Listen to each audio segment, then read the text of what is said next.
नमस्ते दोस्तों आज का ये वीडियो जो है वो इन सभी लोगों के लिए है जो पोस्ट ऑफिस का कभी न कभी इस्तेमाल करते हैं। पोस्ट ऑफिस में कभी न कभी जाते हैं या फिर किसी को न किसी को जाना ही पड़ता है कभी ना कभी। तो पोस्ट ऑफिस की एक ऐप है जिसका नाम है पोस्ट इन्फो।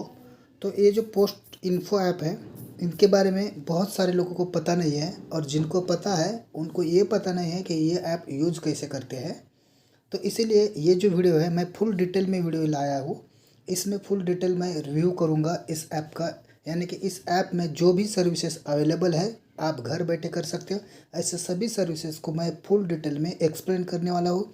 इसीलिए ये जो वीडियो लंबा हो सकता है लेकिन आपके लिए बहुत ही ज़रूरी है। इसीलिए आप इस वीडियो के एंड तक बने रहिए और जान लीजिए कि ये जो पोस्ट ऑफिस की सर्विसेज है, पोस्ट ऑफिस का ऐप है, ये किस काम के लिए किस काम के लिए आता है। तो स्टार्ट करते हैं। मैं प्ले स्टोर पे हूँ। प्ले स्टोर पे लिखा मैंने पोस्ट इन्फो लिखने के बाद ये पहला ही जो रिज़ल्ट आया उस पर क्लिक किया तो ये देखिए यहाँ पे मुझे ओपन के लिए आ रहा है, क्योंकि मैंने ऑलरेडी इंस्टॉल कर रखा है इसलिए मुझे ओपन के लिए आ रहा है। आप देख लीजिए इसका लोगो और centre for excellence in postal technology का जिसने अपलोड किया है उनका, यानी पोस्ट ऑफिस ये जो ऐप है गवर्नमेंट का अपना ऐप है। मैं ओपन करता हूँ। ओपन करने के बाद इंटरफेस कुछ ऐसा आता है। ऊपर डिपार्टमेंट ऑफ पोस्ट है, ministry of communication, government of India का ये ऐप है। तो अभी चलते हैं कि इस सभी में पहले तो मैं ये यहाँ पे जितने भी मेनू दिए हैं उनमें मैं पहले तो ओवरव्यू करता हूँ कि उसमें क्या लिखा है, किसमें क्या आपको देखने को मिलेगा। उसके बाद एक एक करके हम डिटेल में जाएंगे। पहले देखिए सर्विस रिक्वेस्ट है। सर्विस रिक्वेस्ट वो है जो कि आप घर पे हो लेकिन आपको सर्विस अवेल करनी है पोस्ट ऑफिस की, तो इसमें जाके आप कोई भी सर्विस के लिए रिक्वेस्ट डाल सकते हो। यानी कि अगर हम देखेंगे तो यहाँ पे अलग अलग तरह के सर्विस रिक्वेस्ट है, जैसे कि mail booking, mail delivery, financial service, IPP Jeevan Pramaan, IPP others services, IPP Aadhaar services, e com orders. अब ये क्या होता है ये हम डिटेल में आगे इस पे आएंगे। ये मैंने ओवर भी दिया है। दूसरा जो है आर्टिकल ट्रैकिंग का है। ये आर्टिकल ट्रैकिंग है। यहाँ पे आप जो है आर्टिकल ट्रैक कर सकते हो, यानी आपका अगर कोई आर्टिकल आ रहा है, आपके मोबाइल पे कोई मैसेज आया है आपके आर्टिकल का, तो यहाँ पे ट्रैक कर सकते हो कि आपका आर्टिकल कहाँ पे है अभी। तीसरा जो है पोस्ट ऑफिस सर्च है। अगर आप किसी को लेटर भेज रहे हो, स्पीड पोस्ट, पार्सल या फिर रजिस्टर कोई भी हो, अगर आप भेज रहे हैं, अगर उनका आपको पिन नंबर पता नहीं है तो यहाँ पे जाके आप उनका पिन नंबर पता कर सकते हो। उस सिटी का नाम डाल के वहाँ का पिन कोड एड्रेस आप सर्च कर सकते हो। चौथा जो है पोस्टेज कैलकुलेटर है। ये वो है कि आप अगर घर बैठे हो, घर पे आपका कोई पार्सल है आपको भेजना है, तो बहुत सारे लोग क्या करते हैं कि उनको पता नहीं होता है, इसलिए पूछने आते हैं कि इतना इतना अगर मेरा होगा तो उसका कितना रेट लगेगा। तो इसके लिए बहुत सारे लोग जो है पोस्ट ऑफिस चल के आते हैं इतने दूर और वो इंक्वायरी करके फिर लौट जाते हैं। तो आपको ऐसे आने की कोई ज़रूरत नहीं। आप घर बैठे ही ये जानकारी ले सकते हो पोस्टेज कैलकुलेटर पे जाके। 5 नंबर का जो है यहाँ पे इंश्योरेंस कैलकुलेटर है। यहाँ पे इंश्योरेंस है, जैसे LIC का होता है और बहुत सारे कंपनीज जो इंश्योरेंस प्रोवाइड करते हैं, वैसे ही पोस्ट ऑफिस भी इंश्योरेंस प्रोवाइड करता है। उसका अगर आपको कोटेशन लेना है तो यहाँ पे जाके आप आपका कोटेशन ले सकते हो। 6 नंबर का जो है वो है इंटरेस्ट कैलकुलेटर, यानी अदर बैंक जैसे सेविंग बैंक यानी FD वगैरह करवाती है, ऐसे ही पोस्ट ऑफिस भी FD करवाता है, अपने यहाँ पे FD रखवाता है। बहुत सारे लोग यहाँ पे इन्वेस्ट करते हैं और ये जो है बहुत सारे लोगों को पता नहीं होता है कि इंटरेस्ट रेट क्या चल रहा है। अगर आपको घर बैठे ही पता करना है कि पोस्ट ऑफिस में कौन से FD पे कितना इंटरेस्ट रेट चल रहा है, तो यहाँ पे जाके आप इंटरेस्ट रेट पता कर सकते हो। अभी जो 7 नंबर का है वो है फीडबैक के लिए। आपको ये जो ऐप पूरी ऐप कैसे लगती है इसका आपको फीडबैक देना है। और जो 8 नंबर का जो है वो कंप्लेंट ट्रैकिंग के लिए है। अगर आपका कोई आर्टिकल खो गया है या फिर जल्दी से नहीं आ रहा है या फिर कोई भी कंप्लेंट है पोस्ट ऑफिस के बारे में, तो यहाँ पे आप कंप्लेंट कर भी सकते हो और अगर आपकी कंप्लेंट आपने करवाई है ऑनलाइन जाके इंडिया पोस्ट की वेबसाइट पे, तो यहाँ पे आप ट्रैक भी कर सकते हो कि वो जो कंप्लेंट है वो कहाँ तक आई है या उन्हें आपको आंसर क्या मिला। ये हुआ एक ओवरव्यू। अब हम जाते हैं डिटेल में। पहला जो ऑप्शन है हमारा वो है सर्विस रिक्वेस्ट। सर्विस रिक्वेस्ट पे अगर गए तो यहाँ पे कुछ ऐसा इंटरफेस आता है, जहाँ पे पहले तो आपका नाम डालना है, आपका एड्रेस डालना है, आप कहाँ से हो, अभी आप किस पत्ते पे हो वहाँ का पिन नंबर डालना है, आपका ईमेल एड्रेस डालना है। उसके बाद आपका जो भी मोबाइल नंबर है, वैलिड मोबाइल नंबर, वो आपको मोबाइल नंबर यहाँ पे एंटर करना है। उसके बाद सर्विसेज आपको कौन सी अवेल करनी है, यानी आप किस सर्विस के लिए सर्विस रिक्वेस्ट डाल रहे हो। यहाँ पे जाने के बाद यहाँ पे बहुत सारी सर्विस रिक्वेस्ट आती है। देखिए, पहली जो सर्विस रिक्वेस्ट है यहाँ पे आ रही है, ये मेल बुकिंग के बारे में। ये वो सर्विस है, अगर आपको स्पीड पोस्ट भेजना है, पार्सल भेजना है या फिर कोई भी चीज़ भेजनी है लेकिन आप नहीं जा सकते हैं, तो आप यहाँ पे सर्विस रिक्वेस्ट डाल सकते हो। आप सर्विस रिक्वेस्ट डालेंगे, जो भी आपका नियरेस्ट पोस्ट ऑफिस होगा वहाँ का जो आदमी है वो आके आपके यहाँ से पिकअप करवाएगा। तो ये है मेल बुकिंग की रिक्वेस्ट। दूसरी जो है 2 नंबर के लिए मेल डिलीवरी की है। ये अगर आपका कोई आर्टिकल आया है लेकिन आपने ट्रैकिंग किया और आपको वो ऐसा दिखाई दे रहा है कि किसी ऑफिस में पड़ा है, अभी भी नहीं आ रहा है या फिर देर से आ रहा है, तो आप यहाँ पे जाके आपकी कंप्लेंट यानी आपकी सर्विस रिक्वेस्ट डाल सकते हो कि जल्दी से जल्दी मेरा जो आर्टिकल है मुझे मिले। और वहाँ पे आपका डिटेल डालेंगे, तो जब भी आपका आर्टिकल उन्हें रिसीव होगा, उस आपके नज़दीकी पोस्ट ऑफिस में रिसीव होगा, वो आपको कॉल करके उसकी सूचना दे देंगे। तीसरे नंबर पे जो है वो है फाइनल सर्विसेज। फाइनेंशियल सर्विसेज में डिपॉजिट विड्रॉल वगैरह उस आता है, डोर स्टेप बैंकिंग वगैरह भी यहाँ पे आता है। अगर आप बहुत सारे लोग जो होते हैं, बुज़ुर्ग होते हैं, वो पोस्ट ऑफिस में खुद चल के नहीं जा सकते हैं, दिक्कतें आती है, या फिर कोई भी बीमार आदमी होता है जो पोस्ट ऑफिस चल के नहीं जा सकता पैसे निकलवाने के लिए या फिर भरने के लिए, तो आप यहाँ पे जाके वो सर्विस रिक्वेस्ट डाल सकते हो। वो सर्विस रिक्वेस्ट डालने के बाद आपके नज़दीकी पोस्ट ऑफिस का जो भी आदमी है, जो भी उनका वो आपका अधिकारी होगा जो डिपॉजिट करवाता है या फिर विड्रॉल करवाता है, वो आपके डोर स्टेप पे आएगा, आपके घर आएगा और वहाँ से आपका जो भी सर्विस है फाइनेंशियल के बारे में, वो पूरा करवा देगा। 4 नंबर का जो ऑप्शन है वो है IPPB जीवन प्रमाण। अभी ये IPPB जीवन प्रमाण जो है वो उन लोगों के लिए होता है जो लोग रिटायर हुए हैं। लोग रिटायर होने के बाद पहला जो होता था, पहले फिजिकली हमें हर साल एक लाइफ सर्टिफिकेट भेजना पड़ता था अपने डिपार्टमेंट पे, जहाँ से हम रिटायर हुए हैं उनको लाइफ सर्टिफिकेट भेजना पड़ता था, ताकि उन्हें पता चले कि हम अभी ज़िंदा है और हमारा जो पेंशन है हमारा आता रहे। तो इसीलिए हर साल ये भेजना पड़ता था। लेकिन अभी गवर्नमेंट में या वहाँ पे डिजिटल जो है लाइफ सर्टिफिकेट का जो ऑप्शन लाया है। अब यहाँ पे क्या होता है, अगर आपकी कोई रिक्वेस्ट है, आप बुज़ुर्ग हो, आप चल नहीं पाते हो, पोस्ट ऑफिस जा नहीं पाते हो, तो आप यहाँ पे जाके रिक्वेस्ट डाल सकते हो। रिक्वेस्ट डालने के बाद जो भी नज़दीकी पोस्ट ऑफिस का कर्मचारी होगा वो आपके घर आएगा और आपके सभी कागज पत्र के साथ आपको एक डिजिटल सर्टिफिकेट करवा के देगा। नेक्स्ट जो है IPPB अदर सर्विसेज। अभी अदर सर्विसेज में बहुत सारे आते हैं। आपका मोबाइल नंबर लिंक करना होगा या फिर मोबाइल नंबर अगर गुम गया होगा तो वो चेंज करवाने के लिए सर्विसेज है, विड्रॉल की सर्विसेज है, डिपॉजिट सर्विसेज है और बहुत सारी सर्विसेज है जो IPPB के बारे में, वो भी यहाँ पे आप सर्विस रिक्वेस्ट डाल सकते हो। नेक्स्ट है IPPB आधार सर्विसेज।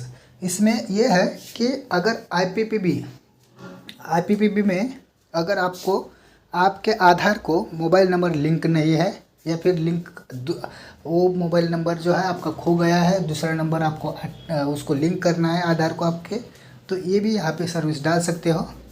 यहाँ पे सर्विस डालने के बाद जो भी कर्मचारी होगा वो आके आपका आधार कार्ड को आपका मोबाइल नंबर लिंक करवा के दे देगा। और जो लास्ट का है वो है ई-कॉम ऑर्डर का। ये ई-कॉम ऑर्डर के लिए इसका अभी तो कहीं इतना ज़्यादा उपयोग नहीं हो रहा है, लेकिन बाकी के जो लोग हैं उसमें बहुत सारा स्कोप है और बहुत सारे लोग यूज़ भी करते हैं। तो ये रहा हमारा सर्विस रिक्वेस्ट के बारे में। अब नेक्स्ट जो है 2 नंबर का आर्टिकल ट्रैकिंग। देखिए, बहुत सारे लोगों को क्या होता है, आपका लाइसेंस होगा आधार कार्ड होगा या फिर कोई अपने कोई गाड़ी का आरसी बुक होगा या फिर बहुत सारे जो आर्टिकल आपके नाम पे आते हैं। कभी कभी क्या होता है, बुकिंग के बाद अगर आपका मोबाइल नंबर डलवाया है तो आपके मोबाइल नंबर पे मैसेज आता है कि आपका ऐसा ऐसा करके आर्टिकल डिस्पैच हुआ है। तो बहुत सारे लोग डिस्पैच होने के बाद ही तुरंत ही पोस्ट ऑफिस में जाके इंक्वायरी करने लगते हैं या फिर उनको ये नहीं पता होता है कि कितने दिन बाद आएगा, फिर क्या कहाँ पे होगा, तो ऐसे चक्कर काटते हैं। तो अगर आपको ये पता होगा कि ट्रैकिंग भी कर सकते हो तो ये चक्कर काटने की कोई ज़रूरत नहीं होगी। आपको अगर ऐसा मैसेज आया है तो आप यहाँ पे जाके इस कंसाइनमेंट नंबर पे जाके वो जो नंबर होता है, पहले दो अल्फ़ाबेट होते हैं, उसके बाद 9 डिजिट होते हैं और उसके बाद 2 IN करके अल्फ़ाबेट होते हैं, वो यहाँ पे डाल के ये जो भी कैप्चा दिख रहा है यहाँ पे, वो कैप्चा यहाँ पे फिल करके आप सर्च मारें। सर्च करने के बाद आपका जो भी आर्टिकल होगा वो आर्टिकल कहाँ पे है, किस स्थिति में है, अब कब तक आपको आएगा, ये सब यहाँ पे दिखाई देगा। और किसने बुक किया है ये भी यहाँ पे दिखाई देता है, किसने यानी कहाँ से बुक हुआ है। तो ये था ट्रैकिंग कंसाइनमेंट का डिटेल, आर्टिकल ट्रैकिंग का। 3 नंबर का जो है पोस्ट ऑफिस सर्चेस, यानी आप किसी को अगर कोई पत्र भेज रहे हो, कोई आर्टिकल भेज रहे हो, लेकिन वहाँ का आपको पिन नंबर पता नहीं है, आप काउंटर पे जाते हो और काउंटर पे भी बोलते हैं, काउंटर बुकिंग वाले भी जो अगर बोलते हैं आपको कि आप वहाँ का जो पिन नंबर है वो हमें प्रोवाइड करिए, तो आपको यहाँ पे जाके कोई भी एक नाम डालना है, आपका जो भी आपका गांव होगा, जहाँ पे आप भेज रहे हैं वहाँ का अगर आप नाम डालेंगे। मैंने अभी यहाँ पे पुणे डाला तो पुणे के बहुत सारे यहाँ पे पिन कोड आए, तो आपको इसमें से किस एरिया में आपको भेजना है वो आपको अगर सेलेक्ट करेंगे तो वहाँ का पिन नंबर यहाँ पे आएगा। अभी नेक्स्ट जो है पोस्टेज कैलकुलेटर। पोस्टेज कैलकुलेटर में अगर आपको कुछ भी भेजना हो, स्पीड पोस्ट, पार्सल या फिर रजिस्टर जो भी भेजना है, यहाँ पे आपको चेक करना है कि आप कहाँ भेज रहे हो, डोमेस्टिक है, इंटरनेशनल है। ज़्यादातर लोग डोमेस्टिक ही भेजते हैं, इंटरनेशनल बहुत कम लोग भेजते हैं। तो आपका जो भी हो वो आप सेलेक्ट करें, उसके बाद आप कहाँ से भेज रहे हो, आपका पिन नंबर डालिए, आपका सिटी डालिए, उसके बाद आपका स्टेट सेलेक्ट करिए, उसके बाद जो है कहाँ पे भेज रहे हो, आपको भेजना कहाँ पे है वहाँ का पूरा डिटेल डालिए, वहाँ का पिन नंबर, वहाँ का सिटी, वहाँ का स्टेट डालिए और यहाँ पे आर्टिकल टाइप सेलेक्ट करिए कौन सा है। जो भी आपका यहाँ का जो भी है वो आप सेलेक्ट कर सकते हो और वहाँ पे आपको फिर आगे जाके दिखाई देगा कि आपको कितना वहाँ पे चार्ज लगेगा। यहाँ पे कैप्चा फिल करना है और गेट प्राइस पे करना है, तो वहाँ के बाद उसके बाद आपको जितना भी उसका चार्ज रहेगा वो आपको यहाँ पे दिखाई देगा। यहाँ पे एक बात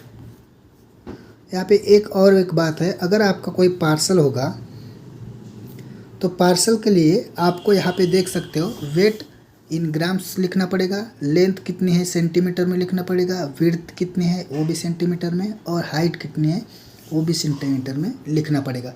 ये कंपलसरी है, ये आपको लिखना पड़ता है पार्सल के बारे में। या फिर कोई स्पीड पोस्ट ऐसा है जिसका वज़न जो है वो 500 ग्राम से ज़्यादा है या फिर दिखने में वो अगर बड़ा है तो आपको उसके लिए भी यहाँ पे ये सब कुछ डालना पड़ता है। इससे क्या होता है कि जो भी प्राइस होता है वो अलग अलग होता है, इसलिए यहाँ पे ये डालना पड़ता है। ये हुआ पोस्टेज कैलकुलेटर। 5 नंबर का जो है ये है इंश्योरेंस। इंश्योरेंस में देखिए यहाँ पे 4 ऑप्शंस हैं। 4 ऑप्शन में पहला जो है एजेंट लॉगिन का है। जो भी लोग एजेंट होते हैं पोस्ट ऑफिस के, जो PLI के एजेंट होते हैं उनके लिए है। 2 नंबर का जो ऑप्शन है वो है कस्टमर लॉगिन के लिए, यानी जो भी पोस्ट ऑफिस के कस्टमर है जिनके पास PLI या फिर RPLI है पोस्ट ऑफिस की, वो यहाँ पे लॉगिन करके आपका जो भी प्रीमियम है वो खुद पे कर सकते हैं ऑनलाइन के ज़रिए। 3 नंबर का जो ऑप्शन है वो है बाय पॉलिसी, यानी आपको पॉलिसी बाय करनी है ऑनलाइन, तो यहाँ पे जाके आप अपना पूरा डिटेल डाल के वहाँ से आप पॉलिसी बाय कर सकते हो। यानी बाय यानी ऐसा होता है कि आप यहाँ पे जाकर डिटेल डालेंगे तो जो भी नज़दीकी आपका एजेंट होगा, पोस्ट ऑफिस का एजेंट होगा, वहाँ पे आपका पूरा डिटेल चला जाता है और वो आपको कांटेक्ट करके आपसे आपको जो है पॉलिसी उतरवाता है। जो 4 नंबर का जो ऑप्शन है प्रीमियम कैलकुलेटर, यहाँ पे जाके अगर आपको पता करना है कि आपको अगर पॉलिसी निकालनी है, पोस्ट ऑफिस की पॉलिसी निकालनी है और आपको पता करना है कि आपको लिए कितना हफ्ता हो सकता है, तो प्रीमियम कैलकुलेटर पे जाके यहाँ पे कोई भी एक अमाउंट डाल के जितने रकम का आपको पॉलिसी उतरवाना है वो रकम डालिए, वो अमाउंट डालिए। मैंने यहाँ पे 5 लाख डाला है। उसके बाद आपका एज यहाँ पे लिखिए, एज ऑन नेक्स्ट बर्थडे। तो आपका एज लिखिए कि आपका एज कितना है। मैंने एग्जाम्पल के लिए कुछ एज लिया है। उसके बाद गेट कोड पे क्लिक करिए, मोबाइल रोटेट करिए। यहाँ पे बहुत सारी जो अलग अलग तरह की पॉलिसी होती है, एंटीसिपेटेड एंडोमेंट एश्योरेंस है, कन्वर्टेबल होल लाइफ इंश्योरेंस है, एंडोमेंट एश्योरेंस है, उसके बाद होल लाइफ एश्योरेंस है। ये अलग अलग तरह के यहाँ पे पॉलिसीज आ गए और वो पॉलिसी पे का किसी को कितना हफ्ता पड़ेगा ये यहाँ पे लिखा है। देखिए यहाँ पे इस साइड जो है मैच्योरिटी एज होगा, यहाँ पे ड्यूरेशन है, यहाँ पे प्रीमियम है 3 नंबर पे, 4 नंबर पे रिबेट कितना पड़ेगा और 5 नंबर पे टैक्स कितना लगेगा, उस पर नेट प्रीमियम कितना रहेगा, टोटल बोनस कितना मिलेगा आपको मैच्योरिटी पे और आपका मैच्योरिटी वैल्यू कितना रहेगा। ये सब यहाँ पे लिख के आया है। आपको अगर पॉलिसी का फुल डिटेल वीडियो चाहिए तो मेरे इस आई बटन पे अगर जाएंगे तो वहाँ पे फुल डिटेल आपको वीडियो मिलेगा पॉलिसी के बारे में। यहाँ पे देखिए, ये अगर नीचे करेंगे तो नीचे 4 ऑप्शन दिखाई दे रहे हैं, मंथली, क्वार्टरली, हाफ ईयरली और ईयरली। अगर आपको आपका जो प्रीमियम है क्वार्टरली भरना है तो क्वार्टरली पे क्लिक करिए, तब आपका कितना प्रीमियम होगा वो फुल डिटेल आएगा। आपको अगर आपका प्रीमियम हाफ ईयरली पे भरना है तो हाफ ईयरली पे क्लिक करिए। उसके बाद आपके पॉलिसी के लिए कितना हफ्ता रहेगा हाफ ईयरली के लिए तो वो सब आएगा। इसी तरह ईयरली का भी है। ये ऐसी तरह होता है कि आप घर बैठे आपका जो प्रीमियम है वो यहाँ से निकाल सकते हो। ये हो गया। अब चलिए चलते हैं नेक्स्ट ऑप्शन पे। अब नेक्स्ट ऑप्शन हमारा है इंटरेस्ट कैलकुलेटर।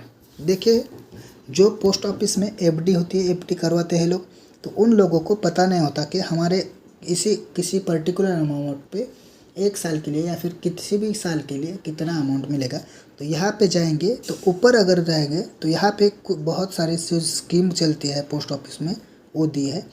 सुकन्या समृद्धि योजना है, रिकरिंग डिपॉजिट है, टाइम डिपॉजिट है, मंथली इनकम स्कीम है, सीनियर सिटीजन स्कीम है, पब्लिक प्रोविडेंट फंड है, एनएससी है, केवीपी है और सेविंग अकाउंट है।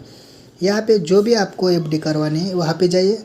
अगर समझिए आपको सुकन्या की करनी है, सुकन्या पे मैं गया, वहाँ के बाद यहाँ पे मंथली कंट्रीब्यूशन आप कितना करवाते हैं।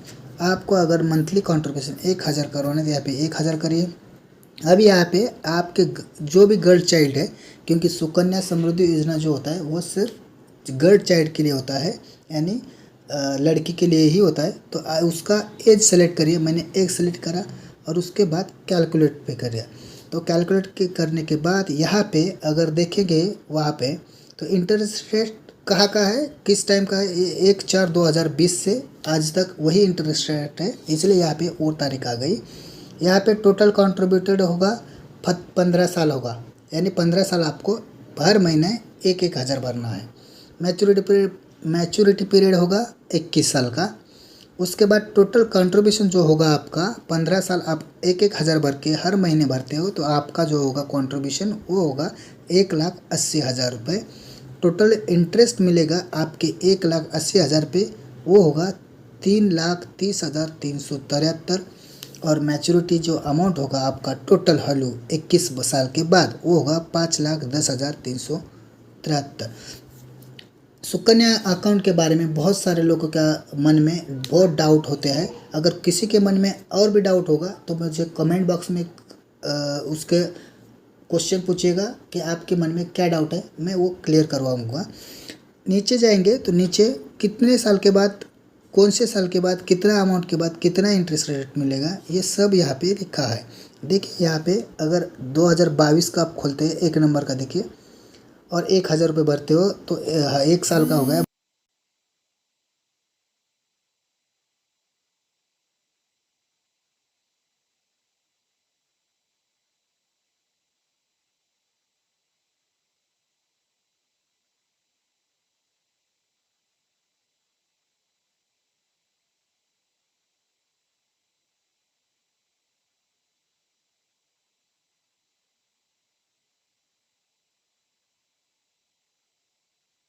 पे जाएंगे तो यहाँ पे आपको रिकरिंग डिपॉजिट पे जाएंगे तो यहाँ पे आपको मंथली कंट्रीब्यूशन जो भी वो लिखना है। मैंने 1000 लिखा और कैलकुलेट किया तो आपका कितना अमाउंट होता है मैच्योरिटी के बाद वो होता है। रिकरिंग डिपॉजिट यानी वो होता है जिसमें आप हर महीना कुछ कंट्रीब्यूशन देते हैं, वो फिक्स होता है। अगर आप 500 का निकालोगे तो मैच्योरिटी तक आपको हर महीने 500 ही भरने पड़ेंगे। ये आपको 5 साल भरना पड़ता है, यानी 60 हफ्ते जो होता है 60 हफ्ते आपको भरने पड़ते हैं रिकरिंग डिपॉजिट में। तो यहाँ पे देखिए अगर वो 5 साल का है तो प्रिंसिपल आपका होगा 60,000 रुपये। अपने 60,000 भरे क्योंकि हर महीने 1,000 मिला है, 60 हफ्ते भरे इसलिए 60,000। उस पर इंटरेस्ट आया है 9,697 और मैच्योरिटी वाली होगा 69,697 रुपीज़। किसी भी अगर ये जो स्कीम है पूरे दिए हैं, इसमें किसी में भी अगर डाउट है तो वो स्कीम पे जाके यहाँ पे जो आई बटन होता है आई बटन पे जाइए, यहाँ पे फुल डिटेल होता है। किसी भी स्कीम पे अगर आपको जाना है और फुल डिटेल जानना है तो यहाँ पे जाइए, उसके बाद ये आई बटन पे जाइए तो यहाँ पे फुल ओवरव्यू देता है, लिखा होता है। अगर और भी कोई डाउट हो तो कमेंट बॉक्स में ज़रूर करिए, मैं आपको जो आंसर है देने का प्रयास करूँगा। मैं जो वीडियो बहुत ही जल्दी कर रहा हूँ क्योंकि ताकि ये वीडियो जो है बहुत लंबा ना हो। तो ये होगा, तो ये थे कुछ हमारे ऑप्शन, बहुत ही ज़रूरी थे। आपको कोई भी अगर इसमें डाउट होगा, कुछ समझ में नहीं आया तो आप कमेंट बॉक्स में ज़रूर कहिए, मैं फिर से आपको ये एक्सप्लेन करने की कोशिश करूँगा। ये था आज का वीडियो। आपको अच्छा लगेगा तो आपके दोस्त को भी शेयर करिए, आपके सारे लोगों को शेयर करिए ताकि उनको भी ये दिक्कत ना आए और घर बैठे ही ये सब जो बातें हैं पोस्ट ऑफिस के बारे में वो पता चल सके। तो ये था आज का वीडियो। अगर आपको पसंद आए तो लाइक करिए और सब्सक्राइब करके ज़रूर रखिए। अलग अलग टॉपिक पे हम वीडियो लेके आते हैं, आपके फ़ायदेमंद वीडियो जो है इस चैनल पे हम अपलोड करते रहते हैं।